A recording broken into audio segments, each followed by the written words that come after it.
আগ্নেয়াস্ত্র নিয়ে দাপাদাপির অভিযোগ টাউন সভাপতির ভাইয়ের বিরুদ্ধে। জঙ্গিপুর পূর্বপাড়ে টাউন সভাপতি তথা জঙ্গিপুর পৌরসভার 1 নম্বর ওয়ার্ডের কাউন্সিলর ফিরোজ শেখের ভাইয়ের বিরুদ্ধে অভিযোগ, জঙ্গিপুর পৌরসভার 1 নম্বর ওয়ার্ডের সিপিআইএম প্রার্থী জিয়াউল শেখকে হঠাৎই মারধর করতে থাকে টাউন সভাপতির ভাই ও তার দলের ছেলেরা।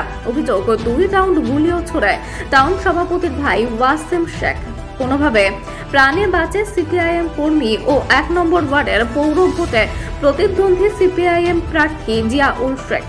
ঘটনার খবর পেয়ে ঘটনাস্থলে পৌঁছায় রঘুনাথপুর থানার বিশাল পুলিশ বাহিনী। ইতিমধ্যে টাউন সভাপতির ভাই ওয়াসিম শেখ সহ বেশ কয়েকজনকে গ্রেপ্তার করেছে রঘুনাথগঞ্জ থানার পুলিশ। ঘটনার জেরে ব্যাপক চাঞ্চল্য ছড়িয়েছে এলাকা জুড়ে। যদিও এই ঘটনার পরে দৌড়ে গিয়ে মিঠুপুর তৃণমূল কংগ্রেসের কার্যালয়ে আশ্রয় নেয় টাউন সভাপতি ফিরোজ শেখের ভাই ওয়াসিম শেখ। এই খবর পাওয়া মাত্রই মিঠুপুর পঞ্চায়েতের উপপ্রধান ওয়ামার শেখ তিনি কি বললেন শুনুন। ঝামেলা আমি বলতে পারবো না। আমি সাইদাপুরে গেছিলাম, যেহেতু গতকালকে একটা নির্বাচন হয়ে গেছে, নির্বাচন ফলাফল যাই হোক কিছু এজেন্ট আমাদের সব যে ফর্মগুলো ছিল আমি দিয়ে আসছিলাম। আসার পরে পার্টি অফিসে বসে আছি, পার্টি অফিসে বসে 2 চা ফা খেলাম, গল্প করছি। তারপরে ঘন্টা 2 ধরে দেখছি রাধানগরের মোড়টাতে ওই তর্ক বিতর্ক হচ্ছে, পাশে কেউ ছাড়াচ্ছে, কেউ কি করছে।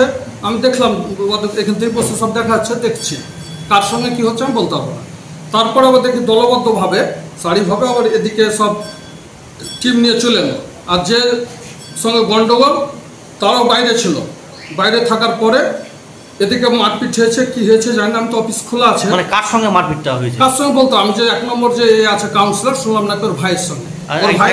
একজনের গাল কেটে গেছে। কিসে মেরেছে আমি বলতে পারবো না। তবে যেটা যে শুনলাম সামনাসামনি শুনলাম যে পিস্তলের বাদ দিয়ে মেরেছে। হ্যাঁ, ও যখন এসে পালিয়ে এসে ঢুকে তুমি এখানে কেন, এখানে কিসের জন্য? তারপর আমি সাথে কিন্তু বড় ওকে ফোন করেছি, থানাতে ফোন করে গাড়ি ডেকে আমি তুলিয়ে দিয়েছি। এইটুকুনি। কার সঙ্গে কি নিয়ে সূত্রপাত আমি বলতে পারবো না। কি নাম আপনার? আমার নাম মোরসে।